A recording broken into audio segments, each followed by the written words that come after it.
Bienvenidos todos y todas a un viaje al interior, el espacio donde ustedes, los oyentes, y nosotros, mis invitados y yo, realizaremos durante los próximos minutos un viaje a nuestro mundo interno. En el episodio de hoy, tenemos como invitado a un excelente ser humano y profesional. Se llama Francisco Andrés Carvajal, es colombiano pero actualmente vive en Lima, Perú. Pacho, como le dicen de cariño, es un experto líder de la región en el desarrollo de equipos, marketing y comunicación, y trabaja en Cantar y Bope Media, empresa líder en el mercado de investigación de medios de comunicación en América Latina. Francisco, o Pacho, se considera a sí mismo una persona obsesionada con los estudios. De hecho, cree que la formación académica y formal es fundamental para la vida.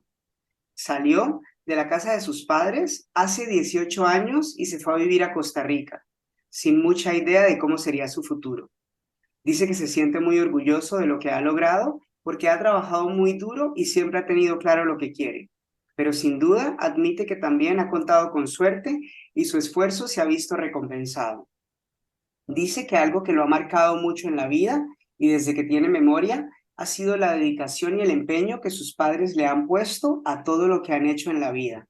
Se sorprende y ahora de adulto le inspira mucho las ganas que tenían de superarse y de luchar por darle a sus hermanos y a él lo mejor que ellos pudieron. Esa responsabilidad, compromiso y ambición son cosas que lo han guiado siempre y que hasta el día de hoy lo impulsan a dar lo mejor de él en cada cosa que hace. Se considera alguien muy competitivo. Le gusta destacar, ser el mejor y que lo feliciten. No sabe, dice él, si esto es un defecto o una cualidad, pero le gusta mucho el reconocimiento y esto es parte fundamental de su desarrollo como profesional. Dice además que la idea de la muerte le genera mucha incertidumbre, pero no la de él, sino la de sus seres queridos.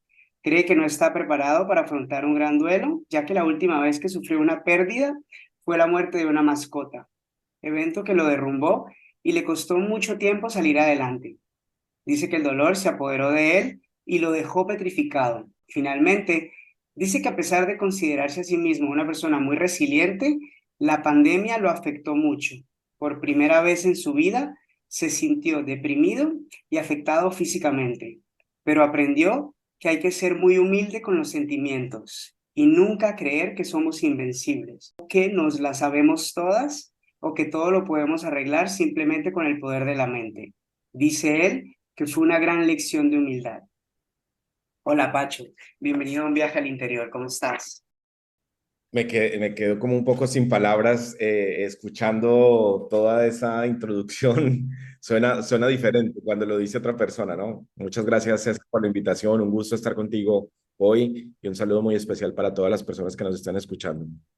Contemplando tu historia y todo este camino que has recorrido y todo lo que has logrado hasta hoy, que lo vamos a ir develando un poquito a través de la entrevista, yo definitivamente tengo la sensación que hay un elemento de confianza en ti mismo y en la vida muy fuerte. ¿Crees que la confianza en ti mismo es una cualidad que define tu manera de afrontar las cosas y los retos en general? Sin lugar a dudas, yo pienso que si uno no cree en uno mismo, es muy difícil creer en otras cosas, creer en sus proyectos y creer en el futuro, ¿no?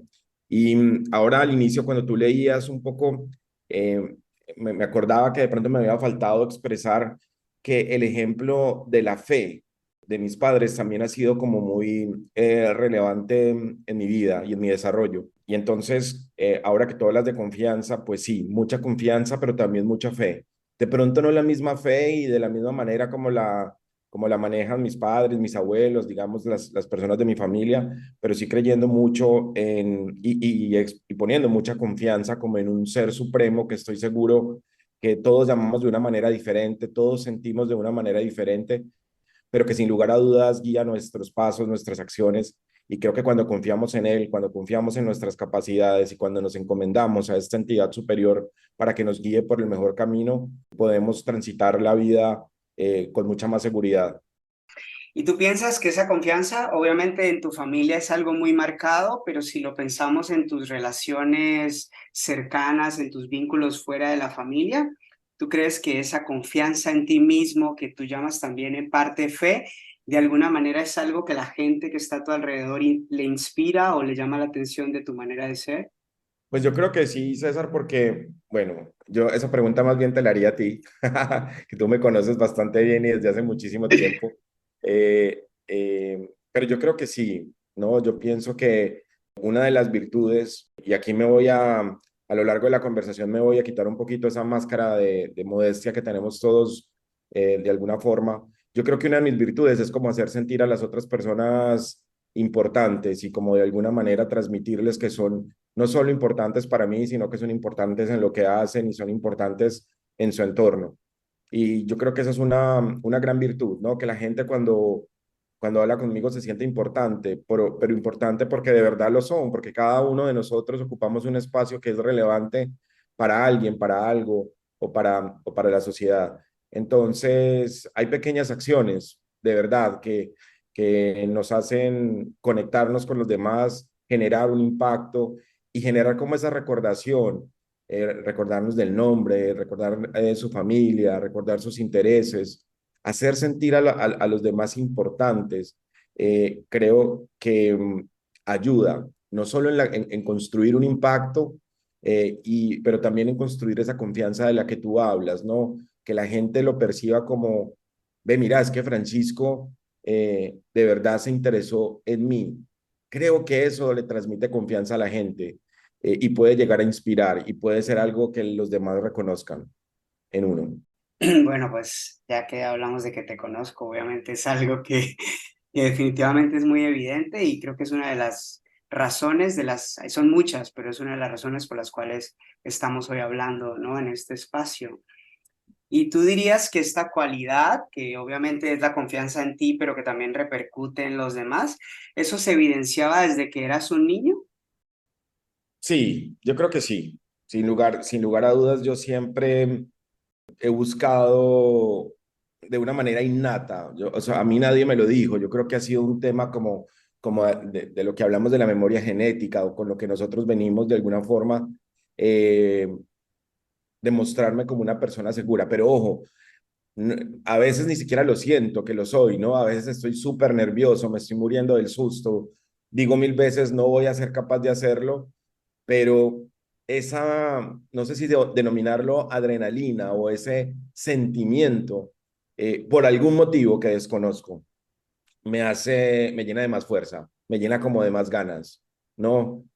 Por ahí en esos días escuché que alguien decía, si el reto o si la situación no te hace temblar las piernas, es porque no es lo suficientemente bueno para ti.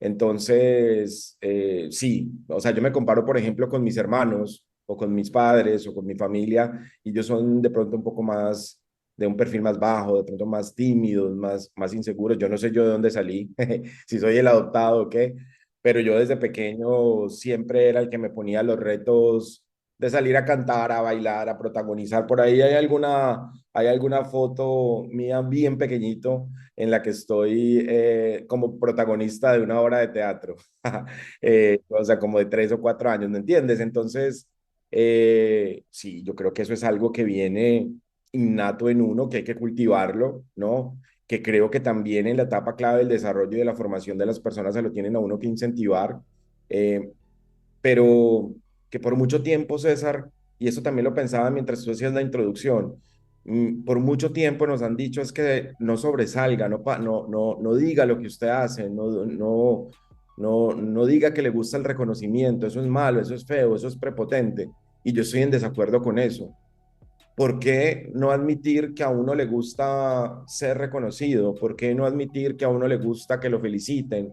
¿Por qué no admitir que a uno le gusta destacar?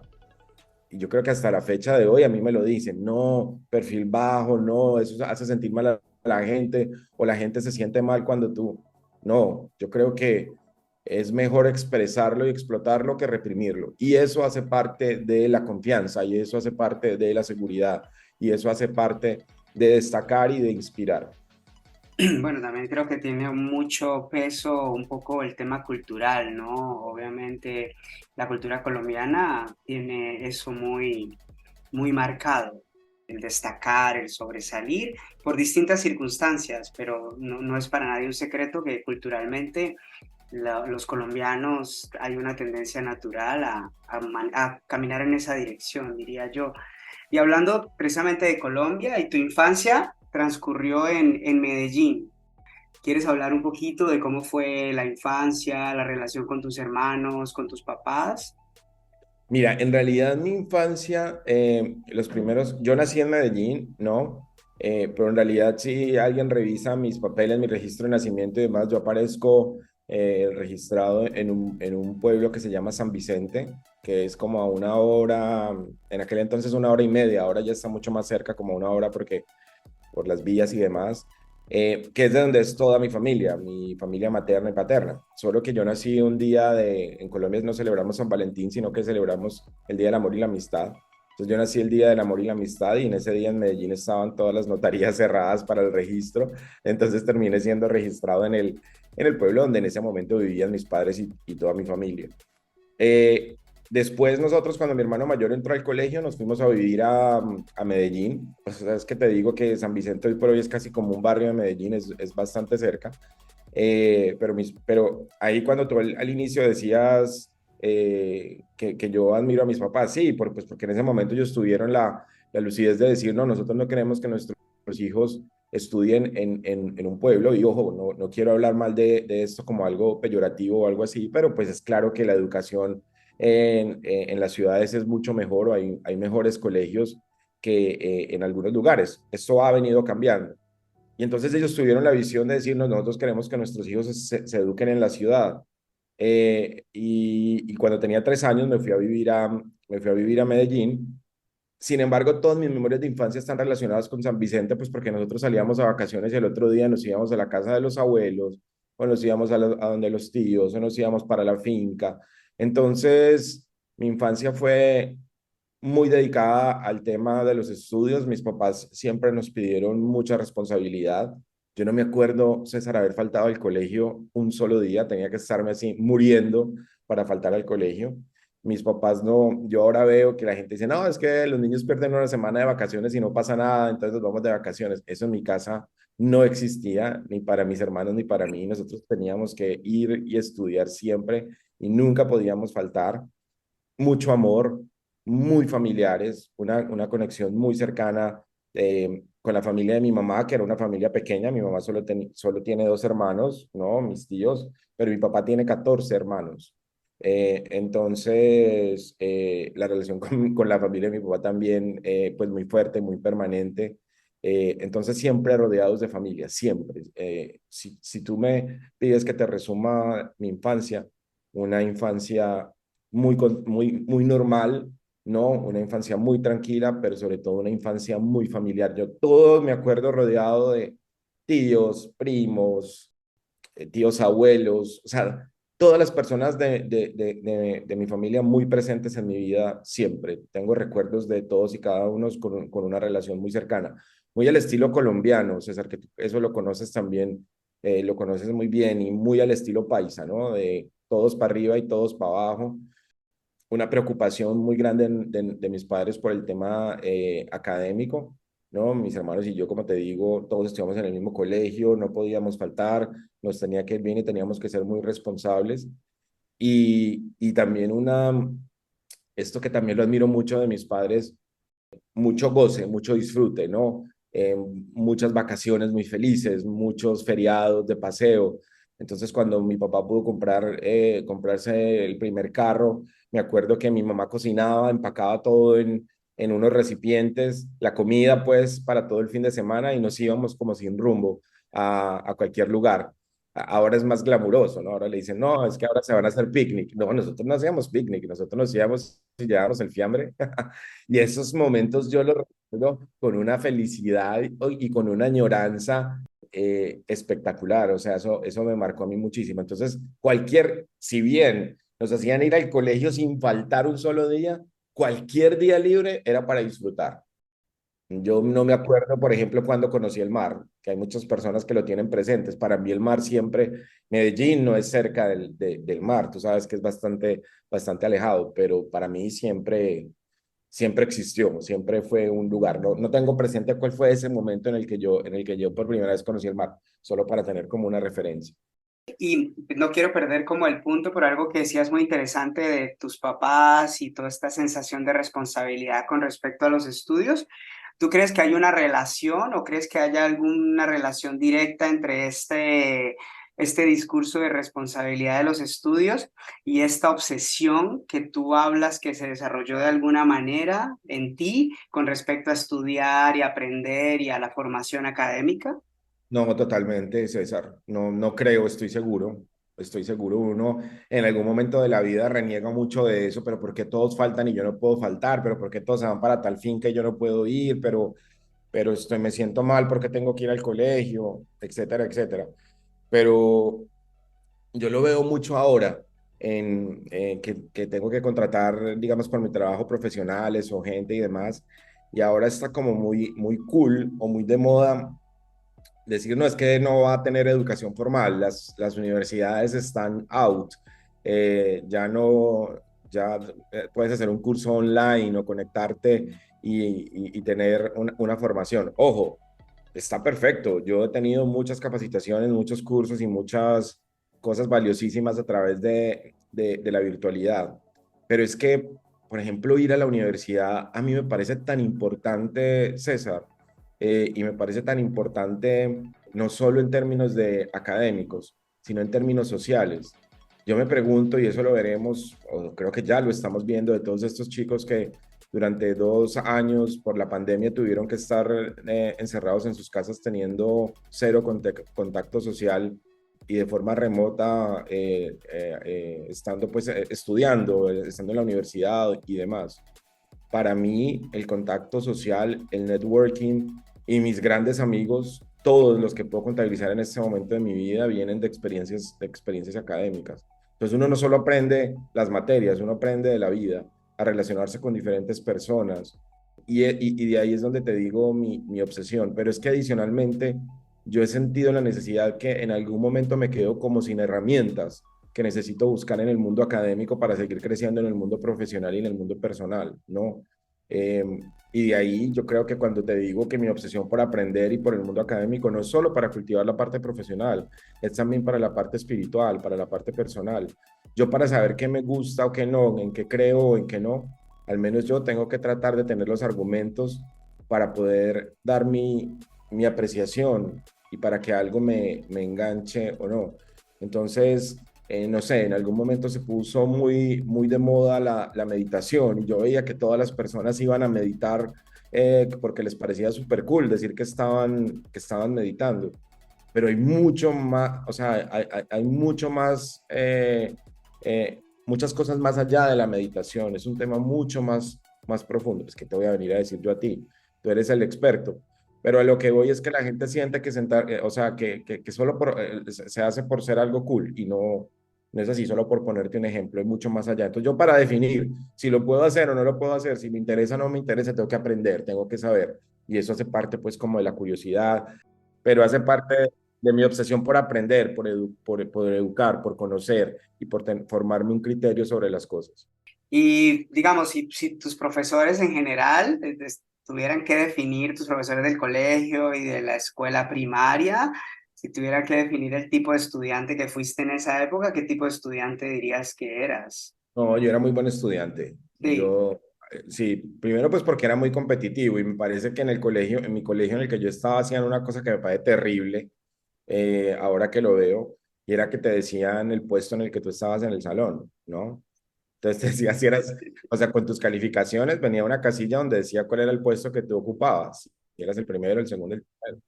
Yo no me, o sea, para mí estar de tercer puesto era una tragedia, para que te hagas una idea. O sea, me sentía fracasado. Y el tema es que ese tercer puesto siempre lo obtenía porque hablaba mucho. Entonces me castigaban con él. Entonces, a mí académicamente me iba siempre muy bien, pero disciplinariamente no tan bien. Mi hermano mayor era más aplicado y más juicioso y más callado. Entonces, como estábamos en el mismo colegio, él estaba 2 cursos y no estoy mal adelante de mí. Entonces, cuando yo llegaba a los profesores que habían sido profesores de él, le decían a mi mamá, él es muy buen estudiante, pero le cierran la boca y le salen letreros. Eso, no, eso me dejó traumado, como se lo digo una vez a mi mamá cuando yo era chiquito. Y bueno, tú que me conoces sabes que yo, mejor dicho, hablo hasta con las piedras. Entonces, creo que muy buen estudiante en términos generales, sí. Bueno, más adelante lo vamos a hablar, pero hay algo muy interesante porque hay un pie puesto en el mundo de la comunicación, ¿no? Entonces no hay una casualidad ahí escondida. Pero con respecto a tu formación superior, ya lo que es la universidad y demás, tú empezaste en Colombia, ¿correcto? Ahí fue donde te empezaste con tu formación académica. Sí, yo empecé, o sea, yo mi carrera la empecé y la terminé en Colombia, ¿no? En la Universidad Bolivariana en Medellín. Estudié comunicación, estudié lo que quería en la universidad donde quería. Yo me acuerdo que mi mamá estudió en la Universidad de Antioquia, que es una universidad espectacular, ¿no? Una universidad pública de un nivel maravilloso que la amo. Y ella me insistió mucho que estudiara allá. Adicionalmente, pues porque no creo que hubiera sido el motivo principal, pero también porque era una universidad mucho más barata que la Universidad Bolivariana, ¿no? Pero fíjate que yo estaba obsesionado con estudiar en la Bolivariana y me acuerdo que cuando yo fui a presentar el examen en la Universidad de Antioquia, el examen de admisión, a mí ya me habían admitido en la Bolivariana. Yo no sé si eso tenga algo que ver como de los tiempos o haya algo, pero yo me acuerdo que yo fui a presentar el examen de la de Antioquia ya sabiendo que iba a estudiar en la Bolivariana. Entonces, no es que no le haya puesto empeño, sino que la verdad es que no me interesaba. Yo no, no. Y si vieras que en este momento me pongo a pensar que yo ni siquiera sé si pasé o no pasé a la de Antioquia, no me acuerdo. En esa oportunidad, porque después me volví a presentar y sí pasé. Pero estaba decidido a estudiar en la Bolivariana, eso era lo que yo quería y yo sabía que mis papás me podían pagar la universidad, pues me lo habían manifestado y yo fui muy feliz en la universidad. Estudié como siempre, juiciosísimo, hice la universidad en el tiempo que correspondía. eh, Me gradué porque mucha gente deja tirada el tema de la tesis, del trabajo final o de la monografía de investigación que hay que hacer al final. Lo hice mis prácticas y todo, y fue un tiempo que disfruté muy profundamente. Entonces, haces la universidad en Colombia, terminas la universidad y aparece Costa Rica. ¿Qué circunstancias fueron las que pusieron Costa Rica en el mapa de tu vida? Mira, eso es bien interesante porque profesional a los 22 años, ¿no? O sea, que es que yo ahora lo veo y digo, pero es que uno a los 22 años no sabe ni de qué planeta es vecino, ¿verdad? Profesional a los 22 años, trabajando, me daba vueltas el derecho por la cabeza, la carrera de derecho. Entonces yo decía, pues tengo muchos familiares abogados y demás, qué buen complemento hace el derecho con la comunicación, ¿no? Entonces yo trabajaba y dije, bueno, pero yo no me voy a poner otro, porque ya me toca pagarme, a mí ya mis papás no me van a pagar nada más. No puedo pagar una bolivariana o una universidad privada con derecho, me voy a presentar a la de Antioquia, a derecho, a ver si paso, pues porque me tocaba pagar una universidad pública, era súper barato. Pues me presenté y pasé a derecho en la de Antioquia. Y empecé a estudiar, entonces estudiaba, te estoy hablando que tenía 22 23 años, estudiaba por las mañanas, tú sabes que en Colombia tenemos clases de 6 de la mañana, ¿no? En las universidades.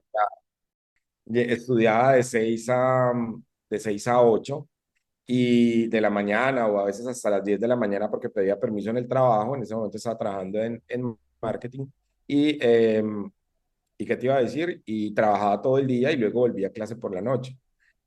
Y la vida social de una persona de 22 años, además. Entonces me sentí como un poco agobiado y dije, bueno, he estudiado toda mi vida, esto es lo que la vida tiene preparado para mí. Yo estaba siguiendo de alguna manera, primero me estaba autoexigiendo mucho, pero por el otro lado también estaba siguiendo como de alguna manera el patrón establecido, ¿no? Estudias, trabajas, compras un carro, compras una casa, ves qué haces, si te casas o qué haces y sigues la vida. Y yo de alguna manera busqué cómo revelarme ante eso y bueno, una de mis mejores amigas estaba viviendo en Costa Rica y me hace esta invitación, ¿por qué no te vienes para acá? O sea, no es que yo estuviera mal, estaba bien, o sea, yo no salgo de Colombia por ningún tema ni de seguridad, ni económico, ni nada de ese tipo, sino porque siento, bueno, vamos a darle un quiebre a mi vida, vamos a darle un enfoque y me parece de una claridad tan espectacular para un chico de 22 años, 23 años tomar esta decisión. Estoy hablando de una familia súper unida y súper compacta, que nadie en ese momento había salido del país, que todos íbamos juntos para arriba y para abajo, y que yo sabía que todos iban a quedar muriéndose del dolor porque yo me fuera, pero adicional a esto, empezaron los paros en la universidad pública, que yo no estaba acostumbrado a eso, entonces un semestre lo hice en un año, y eso para mí era una locura, o sea, me parecía súper que iba a terminar entre 500 años, entonces dije, lastimosamente esto del derecho no va para ningún lado, y me fui para Costa Rica, para la casa de mi amiga. Y esto que hablabas de que tu infancia, ¿no? Tu vínculo, tu relación familiar era muy unida y siempre fue una familia que andaba para arriba y para abajo. El haber tomado la decisión, el haber ido de Colombia, dejar a tu familia en ese momento, ¿qué representó para ti emocionalmente todo eso que estabas En ese viviendo? momento y ahora, yo creo que todavía no me lo perdonan. O sea, o sea, han pasado casi 20 años y yo todavía voy a Colombia y mi mamá se queda llorando y creo que nos pasamos mucho a los inmigrantes, ¿no? Y las despedidas son la Rosa de Guadalupe Reloaded, digamos. Entonces es duro separarse de la familia, es duro romper esa tradición familiar. Como te digo, yo en ese momento, pues no me acuerdo en ese minuto, probablemente alguna prima de mi mamá que vivía en Nueva York se había ido hace mucho tiempo, en esa época de los 70s, 80s, que muchos colombianos emigraron a Estados Unidos. Pero así como más cercano, creo que yo fui una de las primeras personas que se fue. Ahora tengo primos en Dubái, en Europa, en Australia, en lugares de verdad que ni te puedo mencionar, pero en ese momento sí yo fui uno como de los primeros y era muy chistoso porque yo me acuerdo que todo el mundo creía que yo me iba para una isla, que yo me iba para Puerto Rico. No es Puerto Rico, es Costa Rica, ¿no? Me siento súper conectado con la historia porque a mí me pasó algo similar. Exacto, entonces la gente como que ni siquiera tenía certeza. Y en ese momento, bueno, sí, fue un rompimiento, un quiebre. Yo creo pues que las mamás colombianas y sobre todo las paisas que son tan matriarcas, tan mamás gallinas y demás, siempre va a ser un duelo y siempre va a ser algo triste, ¿no?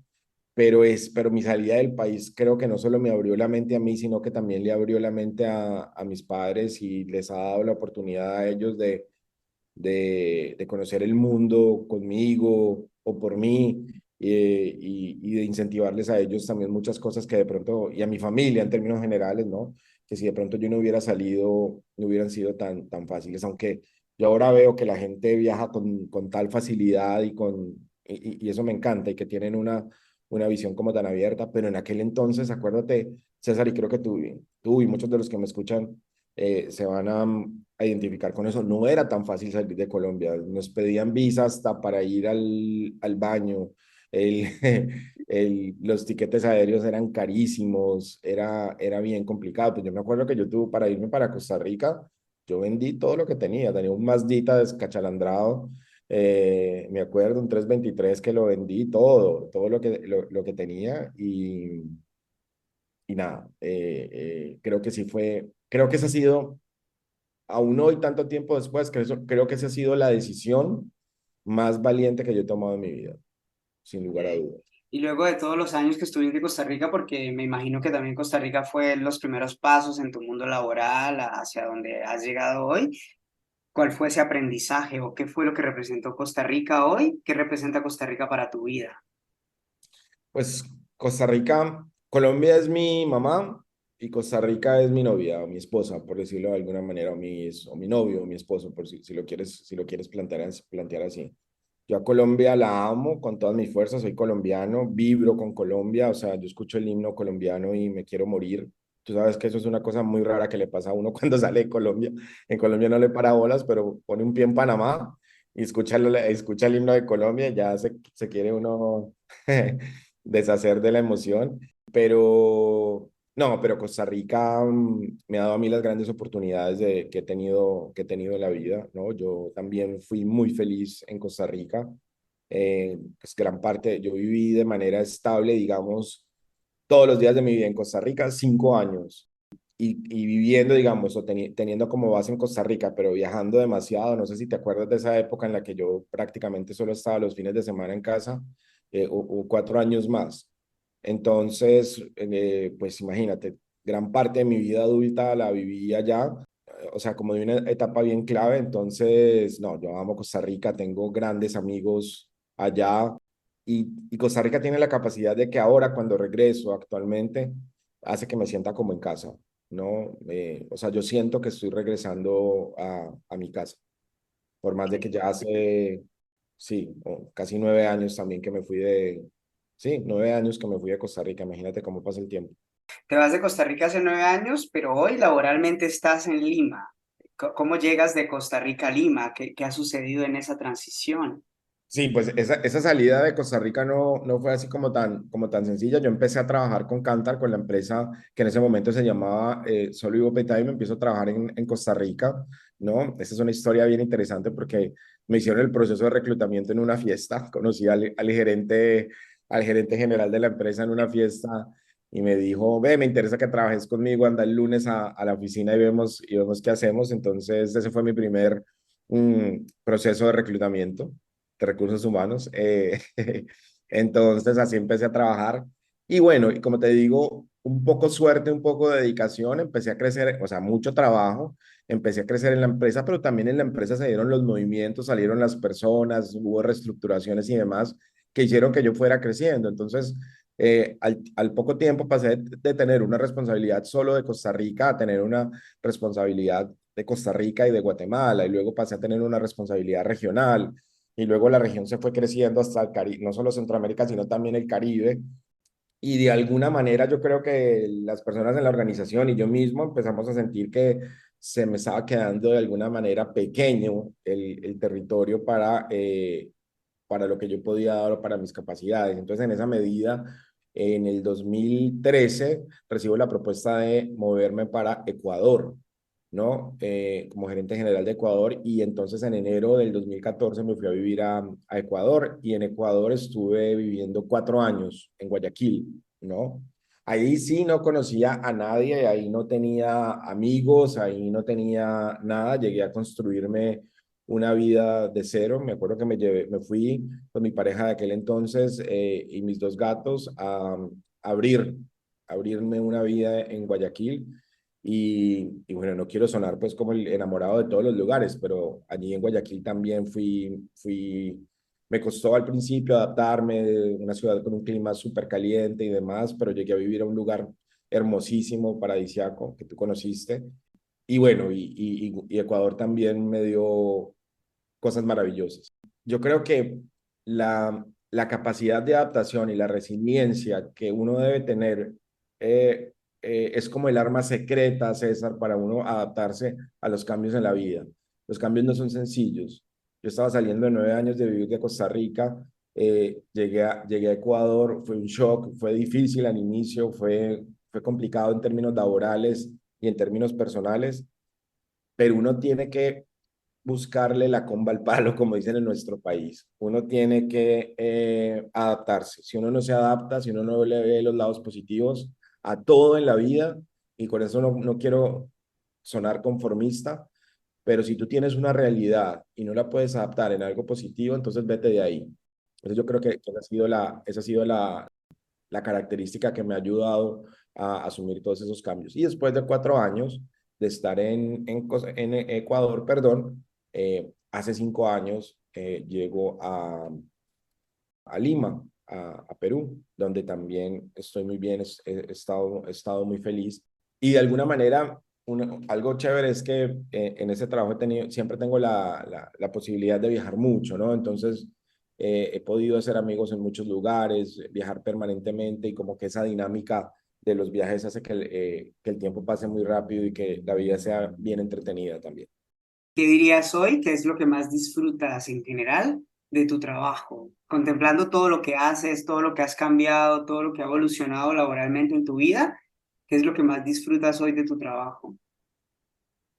Lo que más disfruto hoy de mi trabajo es el dinamismo, que todos los días están pasando cosas diferentes, que todos los días hay retos diferentes. Yo puedo decir que llevo 18 años en la empresa, pero no es la misma empresa, no han sido las mismas posiciones, no son los mismos clientes ni los mismos países. Entonces es como si hubiera tenido 6, 7 u 8 trabajos diferentes.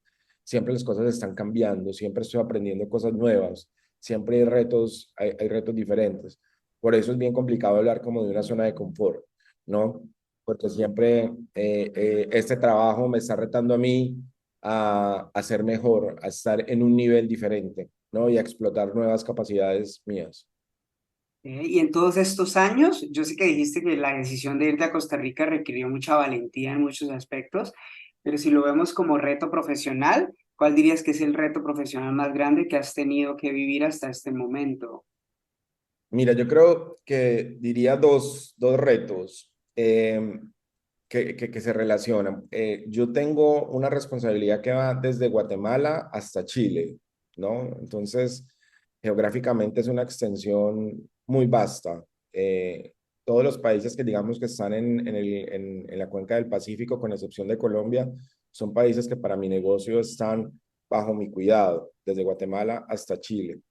Entonces, el gran reto es cómo estar presente con todos los equipos, con todos los mercados y con todos los clientes de una manera balanceada, ¿no? Sin que se note que yo estoy, digamos, físicamente pasando más tiempo, entre comillas, porque en realidad me paso viajando mucho tiempo, pero más tiempo en Perú. Yo creo que ese ha sido como el gran reto, cómo estar presente, cómo estar conectado y cómo estar en comunicación con todos los equipos de manera permanente.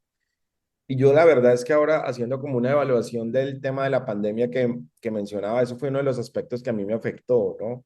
Verme de un día para otro encerrado como si me hubieran cortado las alas frente a un computador tratando de estar presente en un montón de situaciones complicadas a lo largo y ancho de todos los países. Eso fue algo que me afectó y que creo que me bajoneó bastante, ¿no? Ver cómo esa vida tan dinámica que yo tenía, ver cómo se quedó aquietada, ¿no? De un momento a otro y de manera obligatoria, pues porque si yo quería ver a mi familia o quería viajar o quería ir a algún lugar, pues tenía que irme caminando, hermano, porque no había otra manera de hacerlo. Bueno, y lastimosamente muchas personas se vieron obligadas a hacerlo de esta forma, pero eso fue una de las cosas que más me golpeó. Y entonces superar esa situación o superar esa realidad durante la pandemia creo que también fue un reto profesional bastante duro.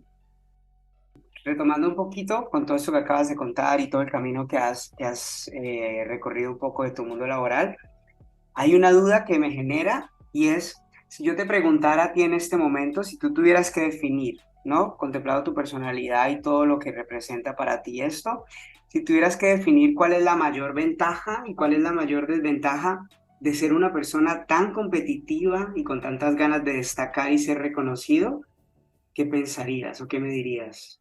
La mayor ventaja es que siempre te obliga a dar la milla extra, siempre te obliga a estar un punto más adelante, siempre te obliga a pensar de una manera creativa, ok, si yo quiero destacar, ¿qué tengo que hacer? ¿Qué van a hacer los otros? ¿Ya? Y, y qué voy a dar yo diferente o qué voy a hacer yo diferente para destacar. Entonces, eso saca lo mejor de ti, ¿ok? La parte negativa son, si me permites, son dos cosas. La primera es que nosotros siempre culturalmente tenemos un chip de asociar lo competitivo con algo negativo. Como si el hecho de que yo sea competitivo me da a mí la autorización para pasar por encima de las personas, para pasar por encima de la gente. Y yo creo que en nada en la vida uno puede pasar por encima de nadie. ¿Ok? Entonces creo que ahí hay como un contexto negativo de la competitividad. Entonces, hacer por cualquier cosa, por ser el primero, no se vale. No. Y yo creo que eso lo tengo súper claro. ¿Ok? Lo tengo súper claro y es algo que trato es como un mantra que trato de mencionarme todo el tiempo, ¿no? Uno no puede pasar por encima de absolutamente nadie. Y entonces, bueno, pero lastimosamente muchas personas lo entienden así. y sienten que cuando una persona crece o cuando una persona avanza es porque ha tenido que pasar por encima de muchas personas. Yo no estoy tan de acuerdo con eso. No estoy cero, estoy cero de acuerdo con eso. Ese contexto negativo no puede ser una constante. Y lo segundo, César, es que si uno no canaliza bien sus energías, uno siendo una persona competitiva puede sufrir mucho, porque es mentira que siempre se gana, es mentira que uno siempre es el mejor, ¿no? Entonces, si uno no sabe canalizar las energías, puede ser muy desgastante y uno puede sufrir demasiado. Entonces hay que buscar la manera de que eso sea el combustible, ¿no? Ok, hoy no gané, hoy no me fue bien, hoy no fui el mejor. Eh, ¿Cómo hago para ser el mejor? Me hace pensar el tema de la competitividad. Para ser una persona competitiva, de alguna manera también está como implícito por esto que me estás diciendo, o puede ser mi interpretación, que hay que estar siempre viendo lo que hace el otro, porque siempre hay una referencia externa. Ese compararnos recurrentemente o esa comparación no se puede convertir en algo también desgastante al final. Pero es que depende cómo tú lo tomes, porque no necesariamente es ver lo que está haciendo el otro, que está compitiendo conmigo, es ver lo que han hecho otros en mi misma posición, ¿me entiendes? Y ahí voy con el tema académico y con el tema del estudio y demás. Si tú vas a tratar un tema, si vas a hacer alguna cosa, ahí la información y el conocimiento ahora están al alcance de la mano. Entonces, en esa línea, no quiero que le entiendas como que uno tiene que estar mirando para el lado. Hay metáforas súper interesantes de esto, ¿no? En el atletismo, en los Juegos Olímpicos, ¿cuántas medallas de oro se han perdido? Porque al momento de llegar a la meta, no miras la meta, sino que miras al lado. Y por mirar al lado, el que viene de segundo te rebasa y gana, ¿no? Pero si tú miras el panorama completo, si tú revisas cómo han sido las carreras y los desempeños en los Olímpicos pasados, por decirlo de alguna manera, o qué se está investigando respecto al atletismo en el futuro, estoy seguro que eso te puede hacer un mejor corredor, ¿no? Sin necesidad de estar mirando al lado. Creo que hay que mirar todo el panorama más bien. Hay un punto que tocabas también, que era con respecto a la idea de la muerte, ¿no? En especial, hablabas de la muerte de las personas cercanas a ti, que eso es algo que te genera mucha incertidumbre. Cuando piensas en la palabra muerte, ¿qué se te viene a la cabeza? No, es que fíjate que yo tengo dos experiencias con la muerte que para mí han sido como bien difíciles, César. Entonces, de ahí no se me ha muerto como nadie más. Cuando estaba como en la adolescencia, se murió mi abuela, que era como mi segunda mamá, pues la mamá de mi mamá. Y yo estaba pues como en un momento, si uno está como en la adolescencia, 13, 14 años tenía yo, y me marcó mucho, me dio mucha tristeza, por más que ahora siento y creo que en ese momento también lo sentía que ella necesitaba descansar porque creo que había pasado por una depresión muy profunda de muchos años desde que enviudó. Imagínate, ella se murió, si no estoy mal, en el año 94 y ella se enviudó creo que en el 85. Y yo creo que desde el momento que ella enviudó estuvo deprimida. Lo que pasa es que en ese momento no se tenía como tanta conciencia de la salud mental como hay ahora. Y por más que mi mamá y mis tíos hicieron todo lo que estuvo en sus manos, creo que mi pobre abuelita estuvo bastante deprimida los últimos años de su vida. Qué pesar, pobrecita. Y eso me, la recuerdo mucho, la tengo muy presente porque era una persona tan especial, tan alegre y tan linda, ¿no? Y que batalló tanto con su salud mental en la última etapa de su vida. Eh, yo creo que ella nunca dejó de ser alegre, pero, sí, pero la procesión iba por dentro, ¿no? Eso por un lado. Y eso me dio muy duro. Y más recientemente, cuando estaba en Ecuador, uno de mis gatos falleció. Y yo sé que de pronto para las personas que no tienen mascotas esto no es tan sencillo de entender, porque te dicen, no, muchas personas me lo decían, no, pero cómprate otro gato, pero ten otro. Y fue algo que me afectó profundamente y me llevó como a un estado muy oscuro y muy triste del que casi no salgo. Entonces, lo que yo pienso es, bueno, si mi mascota y no quiero menospreciar. Si por la muerte de mi mascota, que para mí, yo actualmente sigo teniendo mascotas y son mi familia, me golpeó tan duro, ¿qué va a pasar con la muerte de un ser querido? ¿No?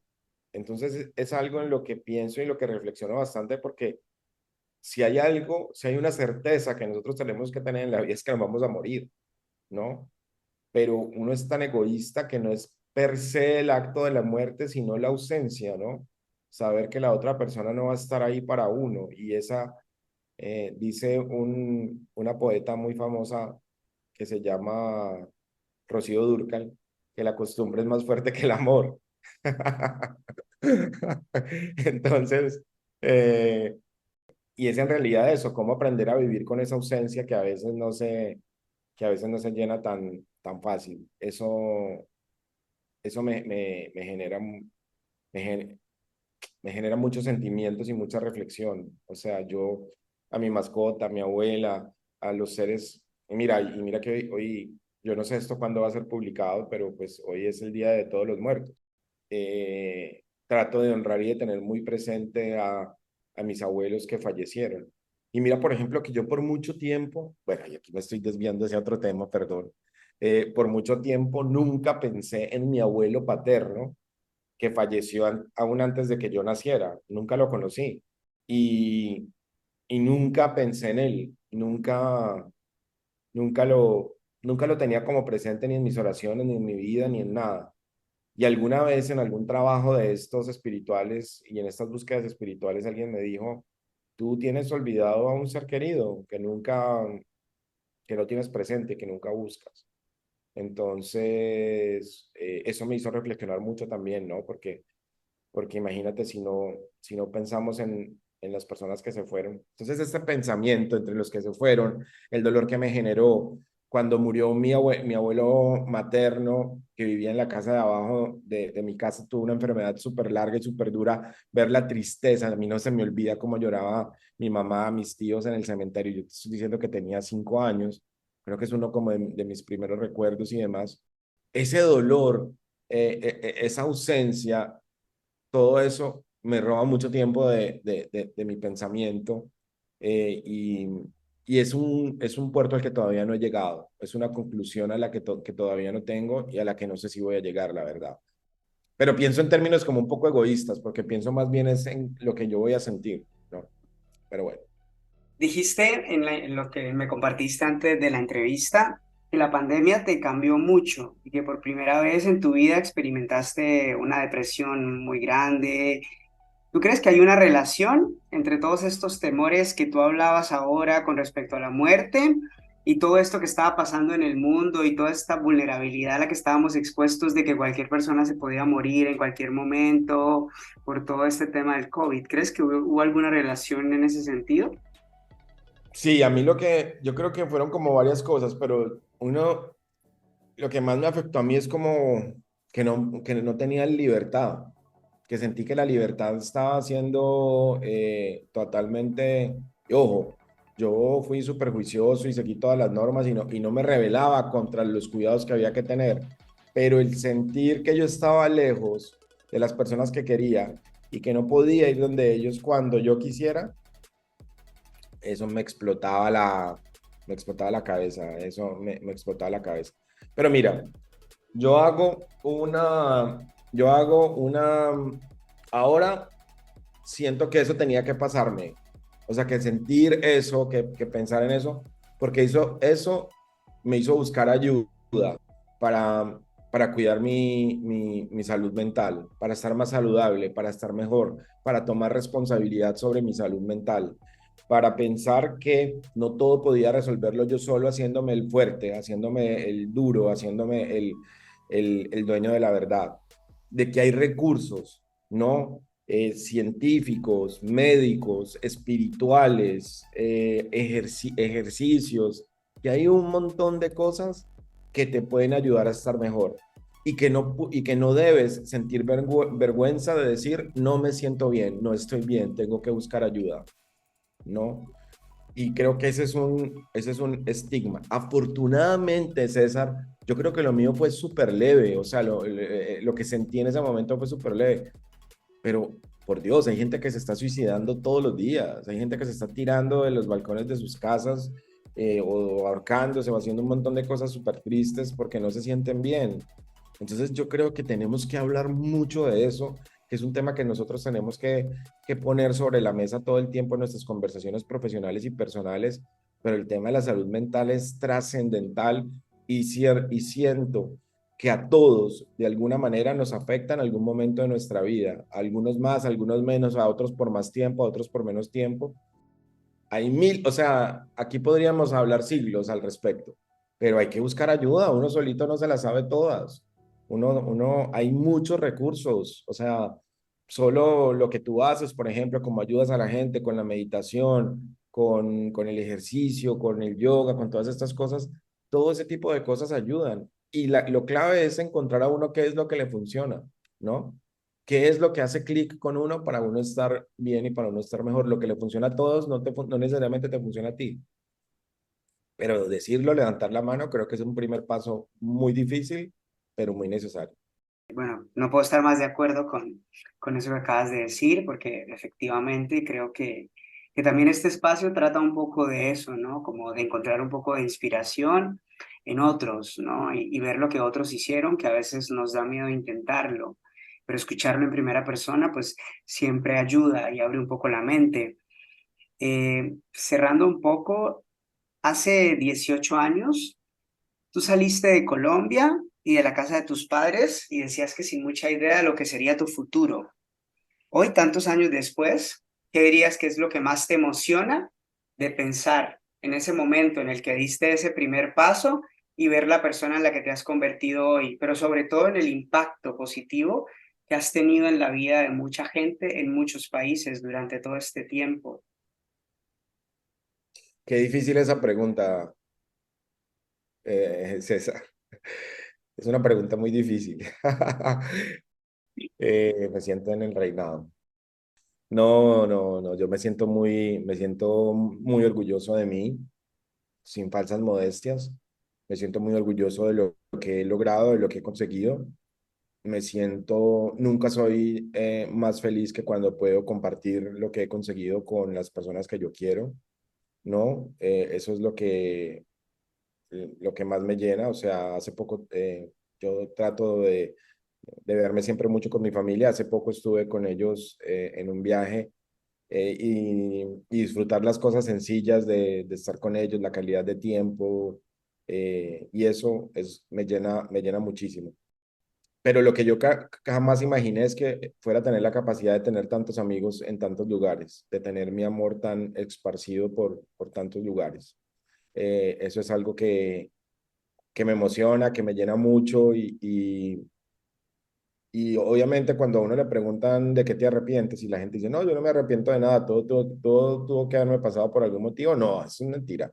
Uno así hay cosas de las que se arrepiente, pero de haberme, claramente, de haberme ido a Costa Rica y empezar una vida afuera, no, no me arrepiento. Creo que esa ha sido la decisión más valiente y más acertada que yo he tomado y, y reducirla, digamos, tendría que hacer una lista muy extensa, pero poder haber crecido personal y espiritualmente durante todos estos años en tantos países y con tantas personas me llena de mucho orgullo.